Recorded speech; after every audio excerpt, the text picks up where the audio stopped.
Good morning, everyone, and thank you for the kind invitation to join you for your morning worship today.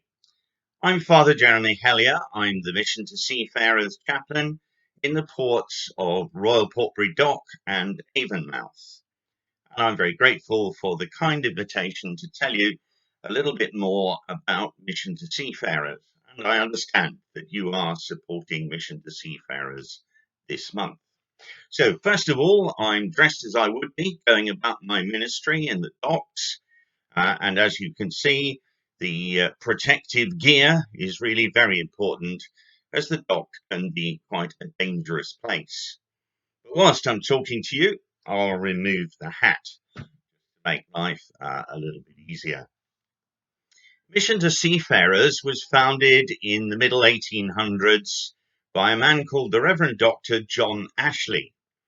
Now, the Reverend Dr. John was Vicar of Clevedon at the time, and the story goes that he was walking along the coast and looking out to sea, and his young son asked him, "Daddy, how do those fishermen out there go to church?" When John Ashley thought about this, he realized that they probably didn't. And so he set about the idea of bringing some welcoming ministry to the people out there. And so he bought a ship. He bought a Bristol Channel pilot cutter, and he called her the Irene, Greek for peace. He had her hold converted into a chapel, and with a professional crew, he set about the business of ministering to the seafarers. So he sailed out into the Bristol Channel and anchored nearby, and people would row over for services and for such other ministry as he was able to offer. What a wonderful vision, and I am delighted to continue that work in the place where it all began. And John Ashley's vision was so great that it really caught on. And today there are 200 chaplains around the world carrying out the ministry much as he did, sometimes using vessels, but most often based ashore. And you will find in the accompanying PowerPoint that I have sent out that there is a little bit more detail about that. And so today I spend a couple of days a week at the port doing this work for the mission. So you may ask yourself, well, what does a chaplain actually do? And I thought the best way to talk about this would be to show you some of the contents of the bag that I carry aboard. And normally I would walk up the gangway of a ship and there meet whoever is duty at the top of the gangway, and we would talk briefly, and often I'm invited inside to the mess room and to share hospitality with them. Our usual gift, our signature gift, if you like, are woolly hats.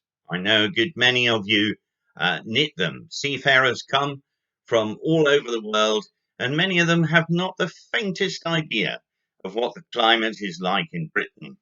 So they're very grateful for some warmer clothing. Hats, scarves, gloves, anything like that, balaclavas, they are all very welcome. Thank you for those who already knit for us, and that's one very practical way in which you can support us. Then I do my best to support their spiritual life if they wish. Primarily, our work is in maritime welfare, but of course, there is a strong spiritual element to this. And so I always carry with me some New Testaments. This one is in Tagalog, which is the principal language of the Philippines, and 25% of the world's seafarers are Filipinos. They are lovely people, deeply spiritual, practical, friendly, and hardworking. I recall one day I met one of our Filipino seafarers outside our Seafarer Centre, and he looked really rather sad, which is most unusual. And so I asked him what was wrong, and he said that his prayer life was rather difficult, and he was deeply upset because he had left his rosary at home. And I said, well, I'm able to fix that for you right away. And so we went into our centre, and I found him one of our rosaries, and we went into our chapel, and I prayed with him, and I blessed his new rosary, and he went on his way a much happier man. One of the joys of this ministry is meeting people from all over the world. Let me briefly tell you about Fabio, who came from the Cape Verde Islands, and he had never been to England before. It was November, cold, grey, wet and raining, and I asked him, Fabio, what have you heard about England? Where would you like to go? And he said, I'd like to go to Argos, which really took me by surprise because I'm not readily phased. But off to Argos we went, and he entered into what was clearly a whole new experience for him. Keeping in touch with home is really important, and I'm grateful to the Merchant Navy Welfare Board for providing us with these. Now, this is a MiFi device, and I can walk on board a ship with this, plonk it on the table, and instantly all the seafarers can get in touch with home. It's a great idea, but it has its drawbacks. The minute you put it on the table, everybody gets on their phone, and it's a complete conversation killer. But there we go.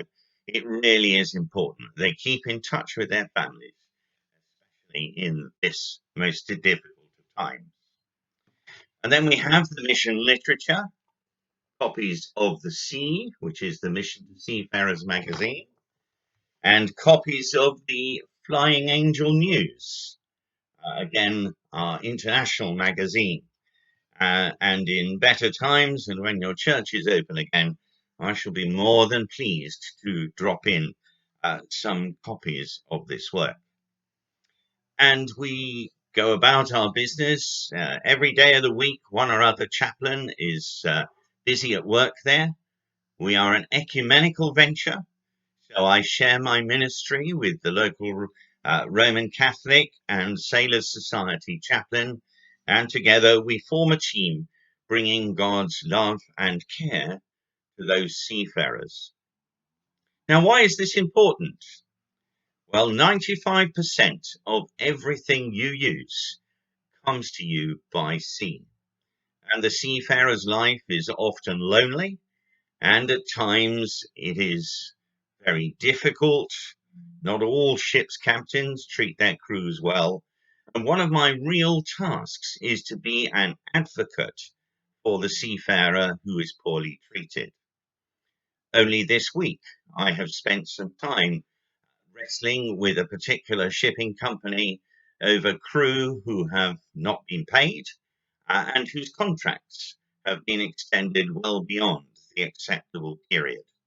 So this role of advocate is really vitally important. And just as Jesus fought for the poor, so we too fight for the lives of seafarers, for justice, and offering them Christian love and concern while we do this. That is a really, really important part of the work of Mission to Seafarers. Now, I see I'm into the final minute of the time I've been allocated to talk to you. And so I'd just like to offer you some ways in which you can support us. Please do pray for us, especially at this time. Your prayer support, your knowledge of this work, and your understanding of what we do is really important. So I'm grateful to you for listening. And then you can obviously support us financially. Please do look at the mission website or Bristol Seafarers Centre website, both easily found via Google. And then there's the practical things, like the knitting and so on. We have vacancies for volunteer drivers in happier times, and there are many ways in which you can help us. So please do give this work your serious consideration. And thank you for listening. Please do also look at the PowerPoint that has been sent out, which gives more information than I've been able to offer in this time. Bless you all.